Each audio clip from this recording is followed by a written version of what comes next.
The world is changing. Millions have arrived, many fleeing war and poverty. The sheer scale of this influx is overwhelming societies all over the world. This is not about closing our hearts to those in need. It's about recognizing the limits of what our societies can absorb. The result is often the creation of parallel societies. Areas once known for their safety have witnessed a surge in crime. Incidents in places like San Diego, California, and Aurora, Colorado highlight the broader implications. The illegal immigrants are not part of our society, nor do they want to be. The consequences of unchecked migration extend far beyond the immediate costs of housing and welfare. It strikes at the heart of national identity and social cohesion. European nations are built on centuries of shared history, culture, and values. Mass migration, particularly when unaccompanied by successful integration, threatens to unravel this delicate fabric.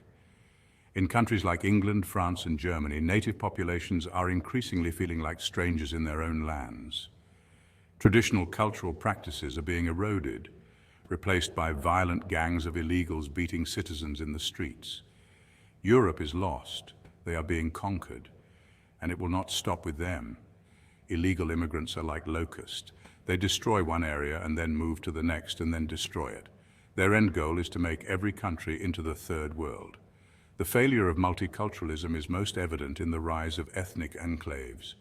These segregated communities, often characterized by high unemployment, crime, and social isolation, stand as a stark reminder of the challenges of integration.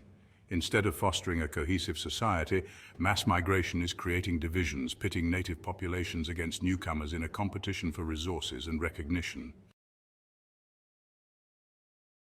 The challenges facing Europe should serve as a stark warning to the United States. While the scale of migration may differ, the underlying dynamics are strikingly similar. The Biden-Harris administration's open border policies have unleashed a surge of illegal immigration, overwhelming border patrol agents and straining social services. The human cost of this crisis is undeniable. Migrants, many fleeing desperate circumstances, are risking their lives to reach the United States. They are easy prey for criminal gangs and human traffickers who exploit their vulnerability. The journey north is fraught with danger and many perish along the way.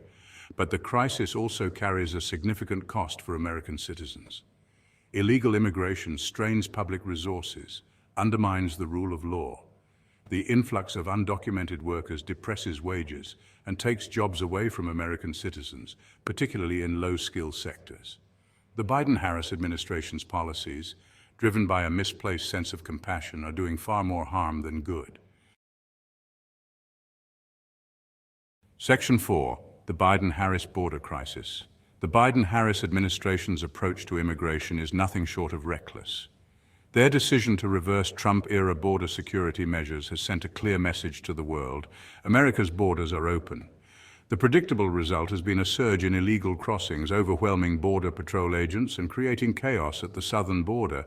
These policies have led to issues like what we are seeing in Aurora, Colorado, where a violent Venezuelan prison gang has forcibly taken over apartment complexes, terrorizing the occupants.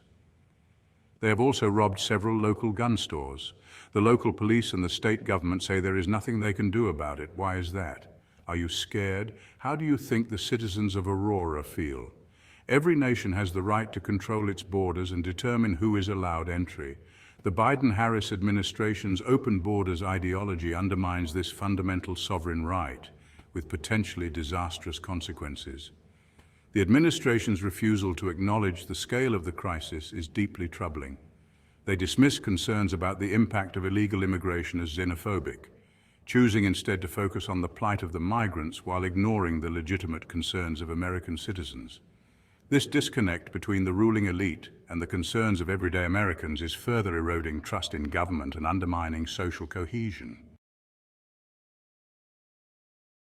Section 5, Restoring Order, a call to action. The time for half measures is over. The United States faces a choice: reclaim control of its borders or watch as illegal immigration reshapes the nation. Securing the border must be the top priority. This requires increased Border Patrol funding and effective enforcement policies. We must also address the millions of illegal immigrants already residing in the United States. Amnesties have only encouraged further illegal immigration. The solution is to enforce existing laws and begin total deportation. We cannot allow resistance to deter us from doing what is right for our nation. Section 6, safeguarding our future.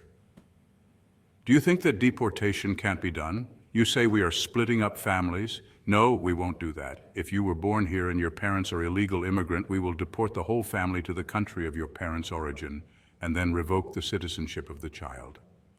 We need to make it so undesirable for the illegals that they leave on their own. No housing, no government benefits, no jobs, nothing. Everything owned by an illegal immigrant is seized and sold at auction.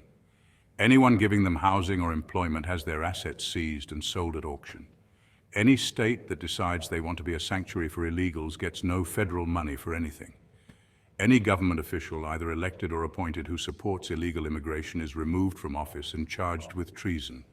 Do you think this is extreme? Do you think this goes too far?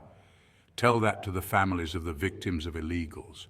Tell that to the families of the kids in San Diego that were on a school bus that illegals tried to stop and board. Tell it to the residents of Aurora, Colorado, who are currently being terrorized by a violent gang of illegals. As American, we demand our government fixes this. If they won't fix it, it becomes our duty to fix it for them. If we have to fix it ourselves, then we will be forced to fix the government next. Is that what you want?